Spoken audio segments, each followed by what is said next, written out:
this is a crazy system. We're poisoning ourselves to grow more calories in order to destroy our soils and our waterways and our climate. For what? So that we can make money. We can make money other ways. I've got news, right? And that's what regeneration is a total system disruption. It begins with food because that's the most degenerative system we have. Food is the number one way that humans interact with the planet and the climate. And so we address that first. But when you start to see, oh my gosh, you can take a monocropped soy, massive farm, and transition it to regenerative agriculture to a multiple species, biological, thriving ecosystem within 3 to 5 years, you're building soil, you're building equity in that farm for the next generation. My God, what else is possible? What else is possible? Right? That's what Common Ground really shows. It breaks that mold and it says, look what we can do over and over and over again. Welcome to Care More, Be Better, a podcast for people like you who care about the social impact of conscious companies and everyday heroes. Hear inspiring stories from those who put people and planet before profit and personal gain. You'll learn how you can make a difference, vote with your dollars, and get involved today. Here's your host, Karina Belizzi. Hello and welcome to Care More, Be Better. Each week, I invite you to care more about a specific social or environmental issue so that we can create a better world together. This week, we're going to dig back into the topic of regenerative agriculture as I introduce you to Josh Tickell. Josh is an environmental activist, acclaimed filmmaker, best-selling author, and sought-after speaker. He's become an authority on regeneration and climate change and frequently appears on CNN, Discovery, Reuters, NBC, Fox, and NPR. He co-founded Big Picture Ranch, a regenerative farm and film studio with his wife, Harrell Tickell. Together, they create impactful environmental films, including Kiss the Ground and the would-be sequel, Common Ground, which is narrated by Jason Momoa, Laura Dern, Donald Glover, Rosario Dawson, and Ian Somerhalder. Common Ground premiered at the Tribeca Festival, earning the Human Nature Award for its powerful message about regenerative agriculture and its potential to combat climate change. Josh Tickell, welcome to the show. Thanks so much for having me. Nice to see you. Nice to be here. Finally, yes. And we've had a bit of a stumble or two because the wildfires have really been ravaging Southern California of late. And I know that's impacting you. I wondered if you could share a moment or a thought or a prayer for what's happening there.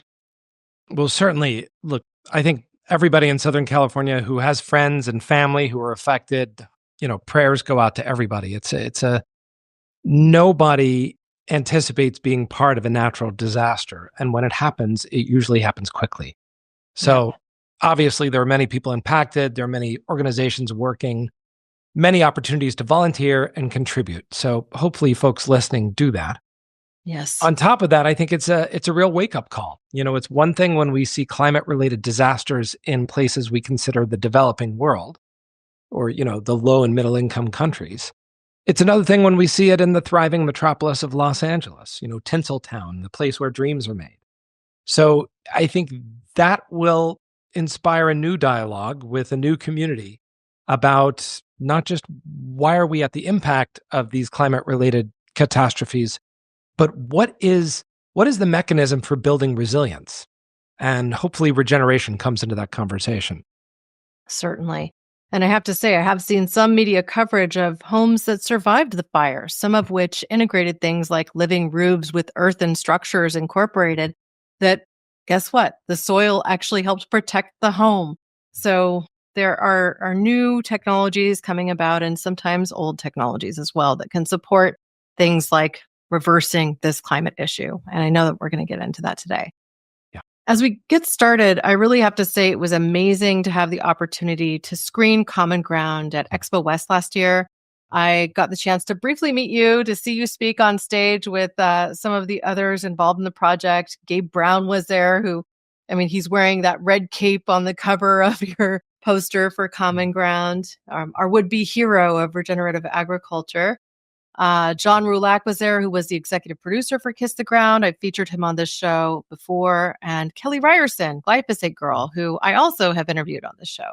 So it feels like I've been on this journey already with you for some time, and I'm just so appreciative we finally get to have this conversation. Well, likewise, you're in the mix of the people who are involved in these films already. So that's exciting. Yeah, really, really great work. And I just have so many questions for you. But first, I thought I would just offer you the floor to share what drives you to share this regenerative agriculture story, in particular through film. So for me, my story goes back further than that. Just in terms of Kiss the Ground, the Kiss the Ground journey began about 10 years ago. But my personal journey into kind of the area of environmentalism and regeneration actually began when I moved to America. I was 9 years old, and I moved from Australia to Louisiana to a place called Cancer Alley, where there are 150 petrochemical facilities and a 100-mile stretch of land. And that area has cancer rates, according to the Louisiana newspaper, the Times-Picayune, that are 800 times the national average. So I watched people that I cared about getting sick from pollution from an extractive industry. And I became interested in what are the solutions? What are the ways that we can have the modern lifestyle, but we can mitigate these tremendous costs that are largely hidden from view?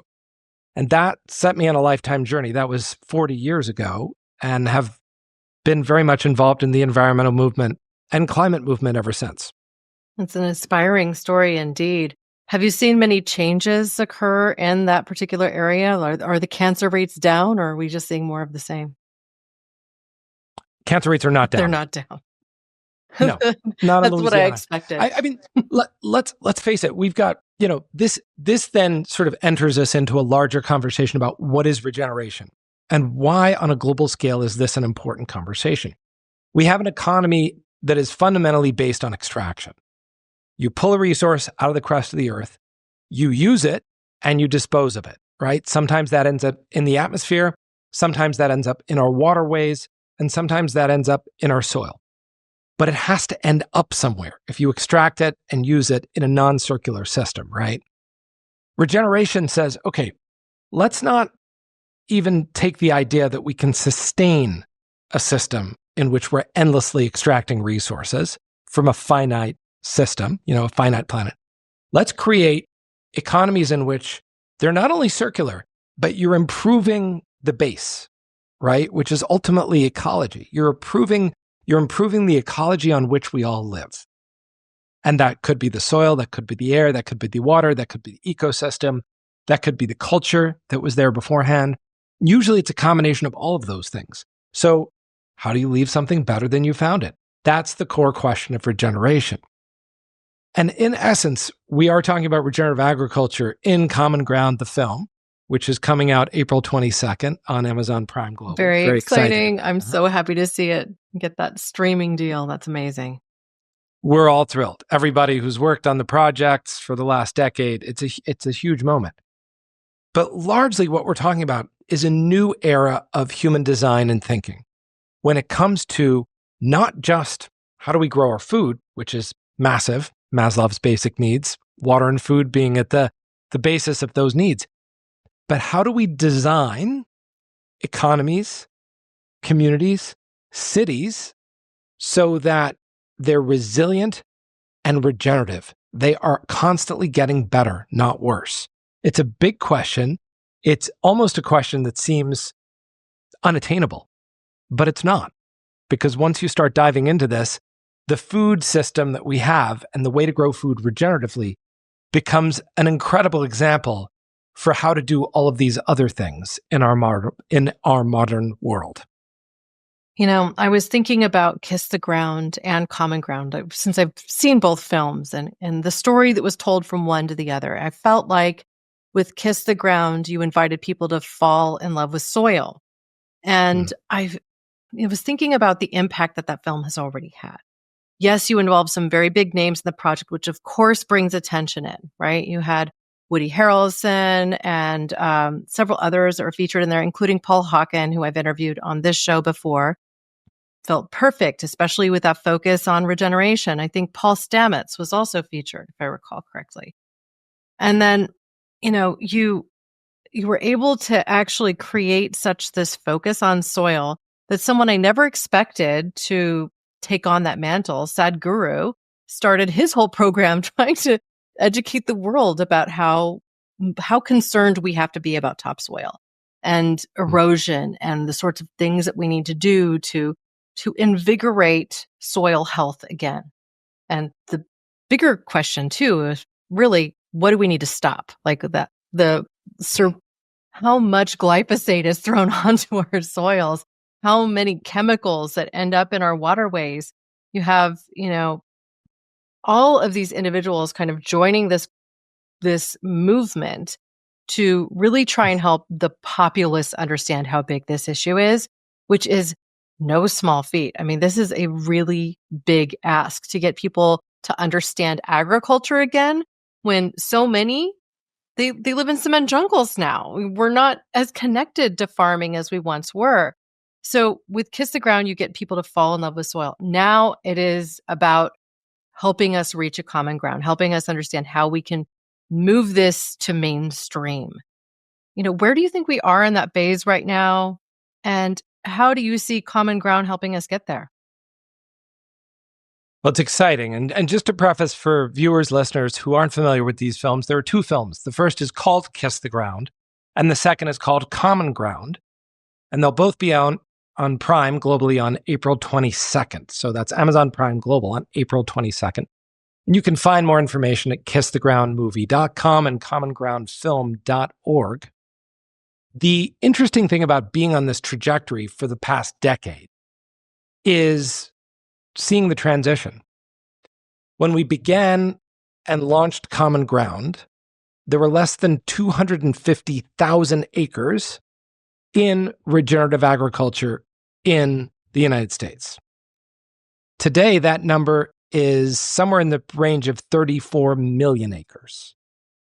Wow. Now, bear in mind, it took 50 years to get 5 million acres into USDA certified organic. So it gives you a sense of the scale that we're moving at and the speed of change. And these aren't, there's small, medium farms that are involved, but there are big companies involved too. And I think if you're in the food space, if you're in the food economy, food in North America is $1 trillion a year industry. This is a serious total area market. This is very, very, very big industry. The problem in the food space is largely profits have been stagnating. Organic was a profit generator for a while. So even from a sort of capitalistic greed perspective, food companies are looking for the next thing, right? And regeneration is clearly the next thing. They're also aware of this reality. As time goes on, soils, as they deplete, produce less per acre. And we have synthetically changed that temporarily in the United States by putting on more chemicals per acre over time.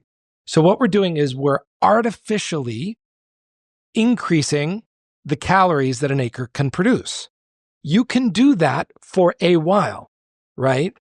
But eventually, the cost-benefit analysis doesn't make sense. You're literally putting so many chemicals onto a given field in order to sustain the number of calories while your soil goes down, that your costs have gone up so much that the only way to grow is through subsidies. And that's how we grow in the United States. That's why the majority of our acreage grows field corn, a product not edible by humans.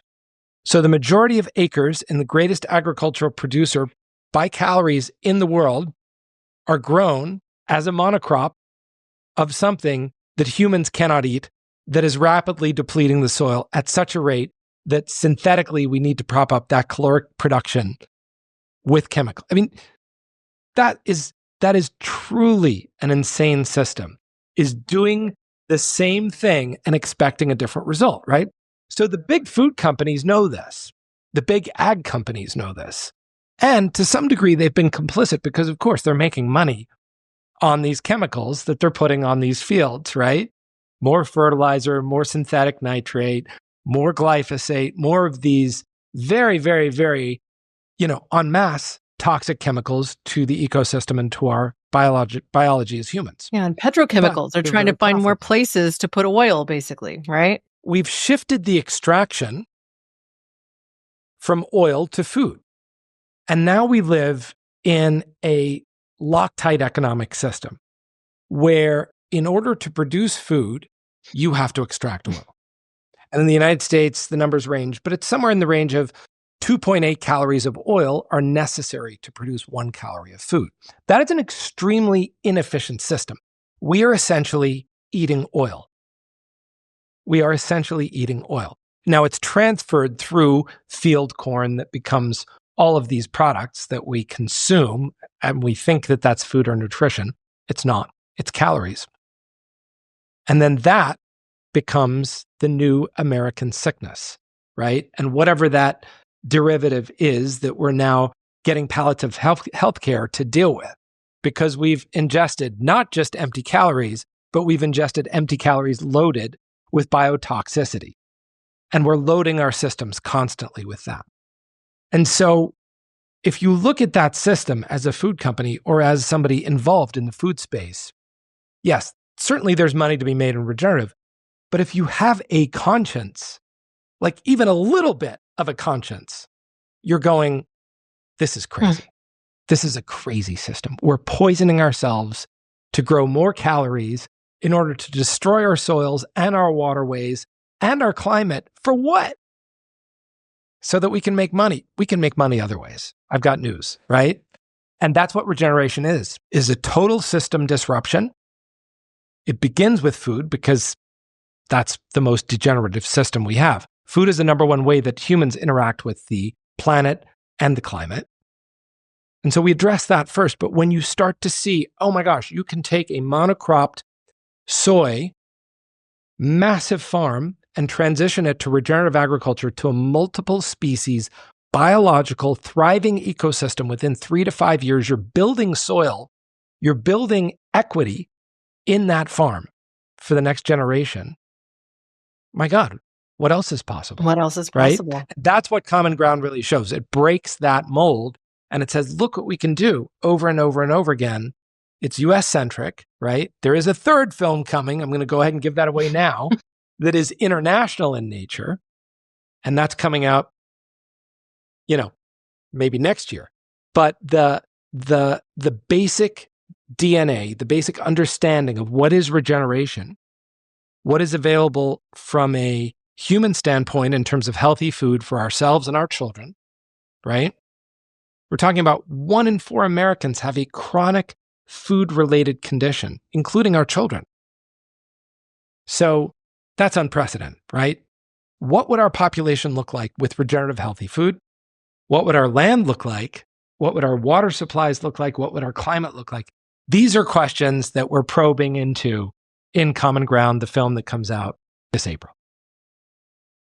It's an exceptional film. And I feel like it helps people understand how big the issue is and how really soil and how we farm can be part of this solution for our climate crisis. Like we can reverse global warming. One of the things that Paul Hawkins said when I had him on the show is, we need to name the problem. The problem is that we're making the planet too hot. So let's name the problem and then let's work to fix it. I mean, this sounds so simple, but when you have a entire media system that is in crisis mode seemingly continually, they can't even think about solutions, right? So how do you think we can help people come on this journey and get a little bit more involved, like thinking about how they spend their dollars, how they eat? If you have a perspective on the right diet, if there is one for the planet, I'd also love for you to offer your perspective there. Yeah. Well, I think you hit the nail on the head, Corinna, about media. We are definitely entering an era of new media where the responsibility to share this information falls on the individual, right? So if you've got Instagram, if you've got LinkedIn, if you've got Facebook, if you're on X, if you're on these platforms, TikTok, it's up to you to share this information. This is critical, right? The information that we are consuming 1 billion pounds 1 billion pounds of glyphosate. It's such a huge number. It's As a so upsetting. And it's completely unnecessary. I laugh about it because for weed control. It's so gross. It's for weed control. Yes. It's literally for weed control. And it's, let's face it, it's a drug pushed by largely, drug pushers, and it interacts with the body on a cellular level, right? So this is the kind of information that needs to get out there. The first thing to do is we need to begin to look at what we're putting in our bodies. Mm-hmm. It literally affects your mental state. It affects your performance. It affects your cognitive ability. If you are eating garbage, if you are eating the prescribed American garbage diet, the things that are in the middle of the grocery store, I guarantee you it is affecting your health. I guarantee you, right? So the first thing is to look at your pantry. You're not going to transition your diet in a day. Most people aren't. And if you do, chances are you'll go back, right? This is an iterative process where you learn, change, right? What we want to do is begin to look at how can we do out of 7 days, how can we do a meal a week that's really sourced from regenerative food? And you might say, well, that's going to be expensive. Okay. First things first, most of our food in America comes from a bag, box, carton, or bottle. 65% of the American diet is hyper-processed food, stuff that's never been grown. So if you're just eating food that has actually been grown, things like cabbage, lettuce, sweet potatoes, right there, you've changed the balance of your diet. If you go one step further and you go to a farmer's market and you begin to ask farmers, where do you grow your food? Do you use glyphosate? Do you use these chemicals? Do you use atrazine? Do you use all of this? Or are you regenerative? That begins a new conversation, right? And people, farmers markets, this is again a privileged thing. It's expensive. I've never been to a grocery store and been able to bargain for a cucumber. But if you say to a farmer, hey, look, I'm supporting a large family. I'm a single parent. I've got this much money. I need this many. The farmer is going to work with you. And most farmers markets in California, in fact, will double EBT money. So they'll double food stamp money. Yeah. So you don't get that in a grocery store. You don't get that if you're buying Coca-Cola and Cheetos. Yeah. Our local one here, I go to the farmer's market and they have tokens for SNAP for the EBT and it goes further. Yeah, absolutely. Yeah. So, it is not an issue of budget, it is an issue of commitment and forethought and planning. I grew up on food stamps. I'm one of the few people I know in the modern environmental movement who physically got food stamps in Louisiana. Hey, here too. That's what we got as I did kids. as well in Southern Oregon. Yeah. So, it's an important program, and it is critical that we take care of people who can't afford it, especially children. A vast majority of those who are on the poverty line and hover below the poverty line each year are actually children in this country. So rethinking food from a standpoint of a child who may not have access is critical. And especially as parents, we can think that through as well. Rethinking your own diet so you have the best cognitive ability you can, so that your body is as strong as it can be and you're eating with as few toxins as possible, will get you thinking about how to do more stuff for the world. Yeah. So those are just a couple tips. Plenty more tips in the Kiss the Ground book as well, which is available on Amazon. Kiss the Ground book. If you just type in Kiss the Ground, the book, it's there. So those are some good food choice vectors. Kiss the Ground, the organization, the nonprofit organization, which we're big fans of. That also, kisstheground.org, great food resource there as well. Yeah. And I just want people to think about, as they're listening to us today, when you started to talk about the monocropping of corn, not for human consumption. Well, who do you think's consuming it? It's the cattle, it's the pork, right? And it's all of these meats that are not organic, because essentially you can't feed glyphosate treated corn to organic certified animals, right? So if you are eating meat, consider forking out a little extra cash for something that is organic, because that animal will have been healthier and you're not going to get that bioaccumulation of glyphosate kind of being rocketed into your system, which is now connected to all sorts of cancers. And so if we see a rise in cancers in humans, how much of it is coming from one environment versus the other. We know the glyphosate's in our water tables. That's a big problem. But if you're eating the animals that ate the glyphosate enriched corn, I mean, enriched, I shouldn't use that word, but you get what I'm saying. You're bioaccumulating even more of it. I've shifted for my family to buying from regenerative farms for the animal meats. And then that supports regenerative organic certifications and things like that. So, the 34 million acres of regeneratively farmed land can improve more quickly because people with resources like myself are funding it in that way. We're choosing to buy the meats that are more responsible for our families.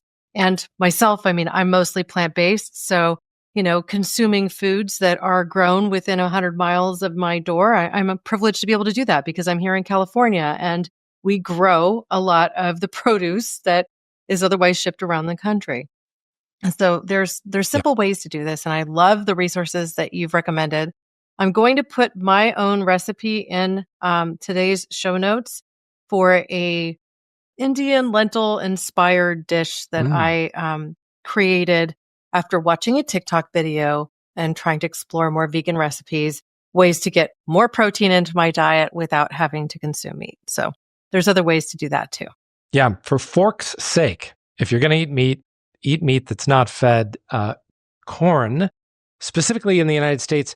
It's interesting, if you track the incidence of heart disease in the US, it tracks 1-to-1 against the introduction of corn as a feedlot staple.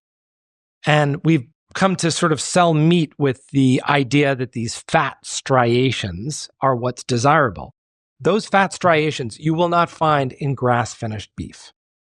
You won't find them. Because the fat striations come from the seed oil that is inherent in corn. So what's happening is we're feeding corn to chickens, cows, pigs. We're eating it. That seed oil is essentially toxic in the human body. And of course, you can say that the correlation is spurious, that heart disease is caused by, and yeah, there's many factors, right? But to see a 1-to-1 tracking over time, that should at least wake people up to the possibility that it's not necessarily the meat, but it's the how. It's what is the meat eating. And, the sad thing about the way we treat animals in the United States is animals are part of the ecosystem. Mm-hmm. You can't go to any thriving ecosystem on Earth and find a place with no animals. You can go to the United States and find a place where we've moved most of the four-legged creatures into pens. Mm-hmm. And that is insane. Here are creatures that can participate in regenerating land that we've taken off the land. The land is now turning to desert. It's literally desertifying. And we've stuffed the animals in cages. It's like sometimes the human addiction to thinking that we know the best way and that nature had it wrong is counterproductive. Yeah. We're very handy. So we're tool makers as a species, and we love to come up with solutions. We don't often come up with elegant solutions. We often come up with very complicated solutions that themselves create so many problems, i.e., rivers of effluent, massive pollution issues, cancer. Now we need all sorts of new solutions for the problem that we just created by undoing the thing that nature does well, which is why regenerative agriculture, again, sorry to beat this drum, but it's kind of what we're talking about, right? Is so powerful. And it's why Common Ground is such a powerful film, because we show if you take the animals out of the feedlots and you pulse them over the land in packs, right? Herds. How do animals move in nature? Herd animals move together. They are, as an effect of predation, of predators following, they move quickly. They don't stay in one place. They don't eat all the grass. They don't destroy it down to the level of dirt and soil. They're moving constantly. So regenerative ranchers and farmers have to use a lot of perceptive tools. They have to look at the height of the grass, the amount of precipitation they've gotten recently. They look at the entire ecosystem. They look at the watershed. What are the available water sources? It's not a cut and dry formula. But when they get into it and they learn to do it, the regeneration is visual. you can literally see on a year-to-year basis, you can see an increase in soil mass on that same land. Whereas neighbors' lands, the soil will be going down and down and down. So it's not rocket science, but it does require a deeper level of ecological understanding. And once that ecological understanding is in place, you can literally transform deserts back into ecosystems. That's why I'm still fired up about regeneration after doing this for over a decade. Well, I'm fired up about it too. And, I abut an open space preserve. So my property looks out on cattle that are grazing, and they move them from one part of the field to another, rotate them so that they don't overgraze, because there's two reasons. One, they're trying to preserve a California grass that is endangered to ensure that it can continue to propagate. Another is there's a beetle that's on the land, and it's the Scotts Valley dung beetle. Very regionally specific. It hunts by sight, and it needs ruminants on the land grazing so that it can see, and do its thing. So those are a couple of things, but those cows are regeneratively farmed. And every year I see when their new babies come out, it's just like literally the day old, suckling, they're not sucklings. What do they call them when they're the calves, right? Are right there grazing along with mama and part of the herd. And then they move as a group from one specific area to the other over the course of their growing season.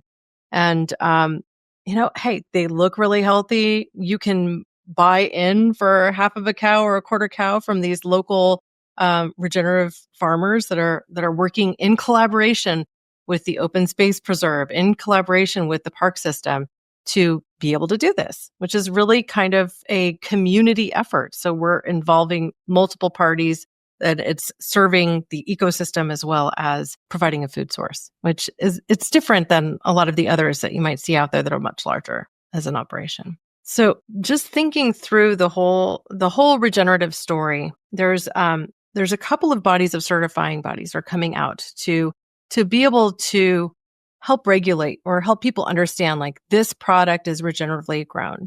You've got regenerative organic certification, which I think Patagonia is coming out in support of, as well as the Dr. Bronner's people.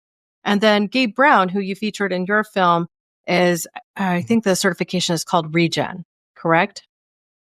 Regenified, right.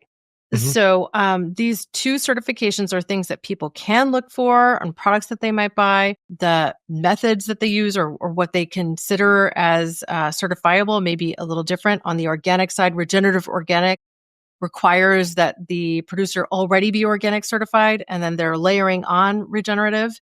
And then Regenified enables it to, you don't necessarily have to already be organic certified. You're moving towards it. I know there's some infighting between these perspectives. I wonder where you stand on the whole story there. It's interesting, the way organic certified and consumers report tremendous confusion at the grocery store because there are so many little labels. Many badges. Grass-fed, does that mean that it ate corn for the last year of its life? It can. Grass-fed can actually mean it was fed grass until the last year, which is typically what they do. They feed a cow grass, and then the last year they feed it corn. So there's that. There's fair trade, so many labels. Now we're going to add regenerative labels. Oh boy. I know. Consumers aren't exactly excited, right? But you should be, because how else do we know if a brand is doing the work? The reason we created 100millionacres.org, that's the number 100, and then million, just the word million, acres.org. Check it out. It's online there. The reason that got created with the Common Ground film was to have a place for companies to showcase their commitment to regeneration. All of the major certifiers that are for real in North America are there. You mentioned Regenified and ROC. There's a third that we feature as one of the sort of silver signatories, and that's Land to Market. So those three are the ones that we feel hold the most weight. There are others listed, which are also good. And if people are looking for labels, I've noticed even in the regular grocery store, They're starting to be like regeneratively grown potato chips and regeneratively grown this. We need to see one of these logos. Because regenerative by itself, what does that mean? Says who? How did you certify? How do we know, right? So the reason 100 million acres is important is it quantifies the number of acres that are in a certification program that we can look at and that has transparency.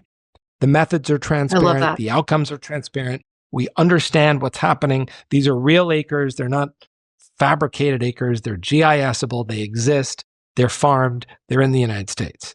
Should we manage to achieve the 100 million acres objective, which I believe will happen, we have a plan to increase that number and to make it global. So that is my stance on this is we need all of the great people to work together. We need all of the great certifiers to be together on this. It's, this is a David and Goliath story. We don't want all the Davids fighting among themselves. No. It's too small a movement and it's too nascent. And that's why 100 million acres is a collaborative effort between the various certifiers. Yeah. Having the unique experience of living and working in this industry for the last 25 years, I've seen a lot of infighting from different certifying bodies over the course of that time. And part of that is you have a market space, like people are vying for control in the market, but you also have that consumer mind issue where they're just like, it's a lot. This is too much, right? Like you have 16 badges on a bag of potato chips, the potato chip example, right?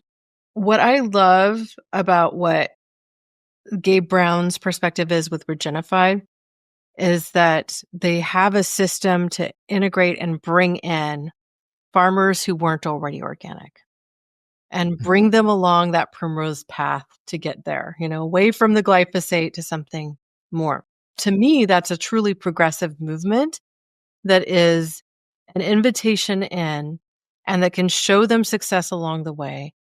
I love how in your film in Common Ground, you were able to so visually juxtapose what can happen when you're farming in this way and using cover crops and not plowing the soil and bringing in livestock at an appropriate time and just being sensitive to how this all contributes to a healthy, thriving ecosystem. And then you see the dirt patch next door. It's so stark. It's so obvious. And yet the farmers who have, grown up through generations doing it the old way, there can be a lot of resistance. So, you come in with this perspective of, must be organic first, then suddenly you could be alienating these farmers as you're working to get to 100 million acres or more. So I think that what's happening right now is truly beautiful, that we are moving in a direction of something that is healthy and good and better. And I know that your films play a part in this. So I'm thrilled to see the April 22nd. People can watch Common Ground and Kiss the Ground on Amazon Prime. So the broadly available. So I think most households in the United States have access to Amazon Prime, be it on your phone or online or, with an Amazon stick. So that's wonderful. I wondered if you could help us understand moving from Kiss the Ground to Common Ground and then this next international film, how this whole story is going to come forward and then what we can learn from it or bring forward right now to help more people understand this story. Yes. Well, no one has a crystal ball. And if they do, they're probably trying to sell you something. So as much as I'd love to predict the future, the reason why we set the number at 100 million acres is the United States has 900 million acres of what's called production agriculture. So that is 900 million acres dedicated to growing foodstuffs. Obviously, the smallest part of that is pulses, vegetables and fruits, right? Which is what we specialize in California in doing. So the vast majority of those acres are dedicated to monocrops and ranching. Many of the acres in the United States, like in other countries, are not appropriate for growing annuals. Like you can't grow lettuce in the southwest of New Mexico. It's too arid. Without tremendous water resources, which they don't have. Right.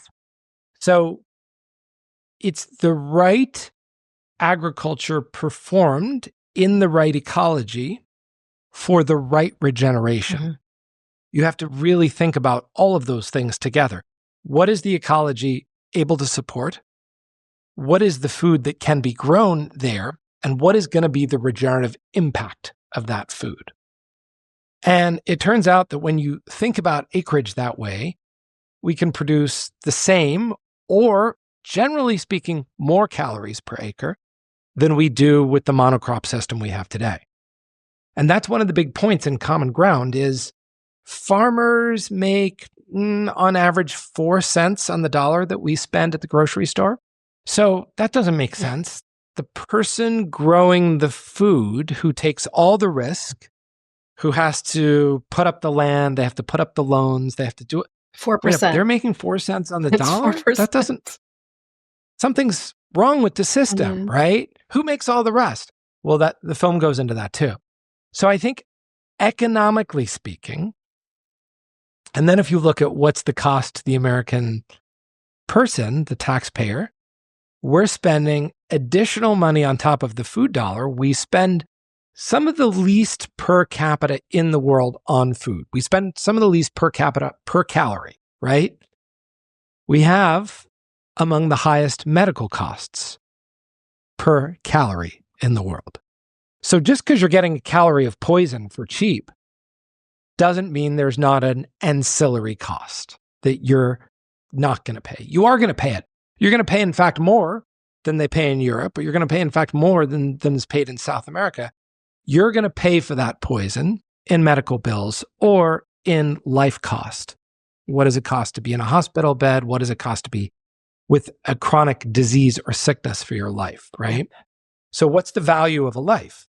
So now we have a different conversation. Not what's the value of a calorie, but what's your life worth? What's your life worth if you have chronic arthritis, if you've got ADD, ADHD, if you've got early onset Alzheimer's? None of these things are caused by food alone.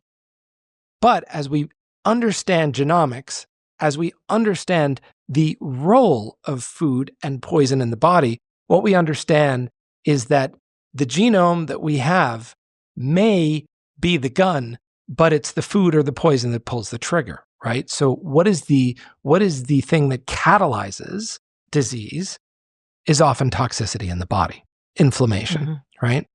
So much of which is related to the poison that we eat because it's cheap, because we've got a monocrop system that relies on fossil fuel to extract as much as possible, to build as many calories as possible out of the shortest period of time, and to destroy the soil and the water resource.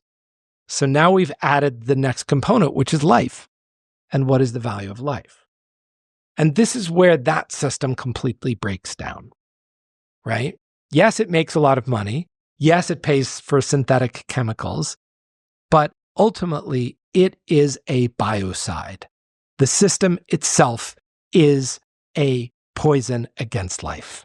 Human life, microbial life in the soil, animal life, plant life, ultimately earth life, right? And that's, again, where are we going with the story that began with Kiss the Ground, was your question, and we advanced with Common Ground. We're going to a different economic model. We're going to a model where the people who safeguard life, again, the largest way that we interact on acreage planetarily is with our food system. Who interacts? Do we who live in cities do that? No, it's through a group of middle people called farmers and ranchers. Those are the people who directly interact. In the United States, it's 1 million people, right? 1 million people effectively grow the food for the rest of us. In India, there are 1 million regenerative farmers already, to give you a sense of how quickly this can scale. So we only have 1 million farmers and ranchers in the whole country that provide the calories for the rest of us. That is an easily changeable number. But the economics have to change too. Meaning they can't get 4 cents on the dollar. And meanwhile, these big chemical ag companies are really the ones raking in the profit. So inside the trajectory that we're proposing, we're looking at ways of shortening the distance between what is grown and what is on your plate. We're looking at ways of how do we create transparency so that if you are a food company, you're being honest about not just the food, but the money. Because it's great to have regenerative food, but if you're still bankrupting the farmer, that means you're really bankrupting the community and you're bankrupting the land, right? So again, it's moving back to this circular system where the circle enforces life. Life is left in a better position than when we began. And that is going to start to translate into financial institutions. So if I'm a bank and I'm giving a loan to a farmer, or if I'm giving a collective loan to a farming enterprise, a large company, or I'm helping to float certain financial instruments that keep the market alive, what are my criteria? Well, right now, the criteria is destroy the planet, make as much money as possible, right? If I begin to look at that regeneratively as a regenerative economic model, now I'm going, okay, I'm going to give you this loan, but you're going to have to show me that on the 200,000 acres that you do business, there's more biodiversity in the soil after the loan has been spent. There's more carbon in the soil. And the people who live and work on that land, including the people who are originally working and living on that land before Europeans showed up in this country, are better off than they were before. Now, I'm using a financial instrument to regenerate the earth and the people who live there. Yeah. That's power, right? That is changing an extractive economic model to a model that is effectively providing regenerative services. And so this is what I mean when I say we are on a journey that is both economic and biologically based. Well, it has to be in a way, and it right? starts with Kiss the Ground and it goes through Common Ground and it's going to go to the third film. But, I hope everybody comes on this journey because it is food, but it's deeper and broader than food. It is ultimately, look, we spent hundreds and hundreds of years extracting the resources of the planet to build the society that we have today. And for some reason, we're still in the addictive model of wrapping everything we can in plastic that gets thrown away, right? We're just addicted to extraction. Well, I mean, there's two things that you've really brought up for me. One is the soil is a living organism, right? Mm-hmm. We're killing our own microbiome by eating this really terrible way, by continuing on these extractive avenues, by eating foods that come in plastic and boxes almost exclusively, by not shopping mostly perimeter of the store, by not shopping for foods that aren't just concentrated soy and corn. So if we shift away from that, two things happen. One, a lot of the big packaged food companies, they're going to be struggling for profits all of a sudden, right? And these are massive companies. Like, you're talking about Nabisco and they're huge, right? And even within the natural products industry and the somewhat smaller, but still very, very large slice of that $1 trillion food annual market size, then, shifting habits to people, being more closely connected to their food. That means that you can build in more profits than the 4% that the farmers are presently seeing because we're not just shuttling that money over to, branded finished goods products that are full of trans fats and other gross stuff that we don't need to get into, that essentially are coming from an extractive principle and race to the bottom pricing to create something that they can, sell truckloads of quite easily.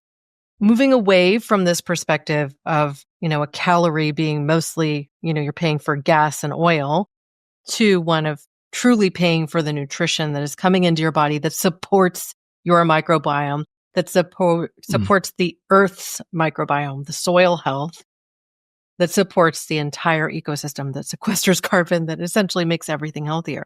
I mean, it's a monumental change in how we've, over the last 50 to 70 years, moved things. Like we're saying, no, we need to go back, and we need to go back in a very big way.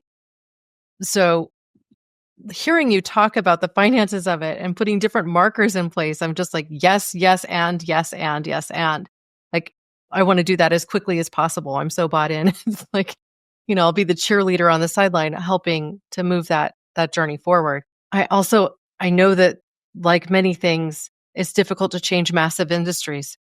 So I've heard some say that with the incoming administration, because Bobby Kennedy is involved, that there could be some positive silver lining pieces to this whole food and FDA drug, like how we manage these things and move in a healthier direction. I wonder what your thoughts are given that incoming administration, if you have anything to share. I think we place too much weight on various new leaders or politics. Oh, we don't have the old leader. We don't have the leader we like. We have to think bigger than that. This is, first of all, a global movement. Global, yeah. It's well beyond the borders of the United States of America. Second of all, it essentially doesn't matter in some ways whose name is on that office door. Our job as a movement is to make regeneration happen. Yep. That means we need all of the leaders, not some of them. We need all of them involved, regardless of the political stripe that they are. So I think we need to depoliticize our future, depoliticize the importance of life. It doesn't matter what your political beliefs are. You still eat. You still eat. Hopefully, right? Yep. You're hopefully fortunate enough to have that. So I think we need to take a humanistic approach to this and know that there will be changes in leadership. That is part of human nature. Well, it's going to take longer than 4 years to move this anyway. So it's been happening for thousands of years. It's not going to stop. Yeah, right? yeah. And I think we need to take an approach that is extremely inclusive, right? Our future depends on it. If we politicize this movement, the regenerative movement is extremely important. And I'm going to tell you why. I've been in the environmental movement for over 40 years. There's fewer and fewer of us that can say that, right? And I've protested, I've been arrested, I've been an activist, I've been loud, I've been quiet, I've been on the front lines, I've been behind the camera, I've been behind the scenes, I've been to Washington, I've lobbied, I've done such a broad spectrum of stuff inside the movement, right? What I have not seen, but I am seeing now for the first time, is a coalescence of social justice issues, BIPOC issues, earth-related issues, urban issues, suburban issues, rural issues, right? Climate issues, food issues, health issues, children's issues, all around a singular, powerful, monolithic banner. That is regeneration. It is a highly inclusive, highly open source movement, which means it's bound to be messy. There's bound to be greenwashing. There's bound to be people tearing it apart and infiltrating it, using it for other things, right? But the amazing thing about regeneration is you can see it, right? You know when it's happening because you've got a field that's verdant, that's green. You can measure the life. You can literally scientifically measure the biodiversity in that field. And you've got the other field right across the way that is dead and has just a smidgen of the biodiversity. So not only can we anecdotally, visually, viscerally, we can hear it, we can see it, we can smell it, we can taste it. Those are helpful indicators when it comes to human beings. We can measure it scientifically. Yeah. And so, yes, the movement is messy. Yes, the movement is huge. Yes, it is a big banner, but it's the first time. It's really the first time since the birth of the modern environmental movement that we have such an inclusive, powerful thing happening. And it's because it's not just the environment. It's not just, an eco thing that happens in California. It really touches all of us. So I would say, in terms of your thought of where does this go? How does this work out? If it works out, well, we balance the climate. We thrive. And we create a regenerative food system that can feed 10 billion people, regardless of who gets elected here or there, or when they leave office. Those things are transient. Mm-hmm. What we're talking about is the next 1,000 years of civilization. Yep. How do we build a civilization that leaves each successive generation leaves the planet better than they found it? And the equity, the financial equity of what that generation created is increased over the previous generation. That's real wealth. Real wealth translates into quality of life. Quality of life translates into human experience. What is the value of a life well lived? That's the real question. And can we provide that value to the majority of human beings on this planet? Then I think we will have accomplished something that is, evolutionarily speaking, new. Well, I think that's the perfect note on which to wrap up our conversation today. I will say that I feel like you summarized for me my reasons for pursuing my PhD in sustainability. I am focused, hyper-focused on the intersection of nutrition and health, sustainability, and how we educate the masses. So perhaps you and I can stay connected on that front, and a layer of what you're doing could end up in my dissertation. Oh, well, that would be an honor, and I'd love to stay connected. Yeah, this is just really hats off to you. I had my Common Ground hat, and I was going to wear it for this interview, but I ended up gifting it to a friend who, like, they are in love with the film and in love with the hat. So popular hat, I know. Moving it on, the trucker caps, just very. Ian Somerhalder wore it on TikTok, and it blew up. It just, went crazy. Yeah, it was really, I think, a perfect swag item for the event. So thank you so much for everything you do. I will be sure to include links to everything we talked about today with show notes. And great. And Instagram, of course, Common Ground Film, and then my Instagram, Josh Tickell. Yeah, I'll be sure to tag everything through and through. And whether or not TikTok goes away, I plan to hopefully put something up there. We will see. Thank you so much for joining me today. To find out more about Josh Tickell and Big Picture Ranch, I encourage you to visit our blog page for this episode. It includes the video version of this episode, complete transcripts, and links to all the resources and past episodes that we discussed today. While you visit caremorebebetter.com, please join our newsletter. For every new subscriber, we're planting a tree through our partnership with Forest Planet. Thank you for being a part of this pod and this community, because together we can do so much more. We can care more. We can be better. We can support our precious planet, grow and enjoy truly regenerative food, and reverse global warming. Thank you. Thanks for listening to Care More, Be Better, a podcast for social good. To make sure you never miss an episode, subscribe, rate, and review wherever you listen to podcasts, and share with your friends to help us reach more people and spread more social good.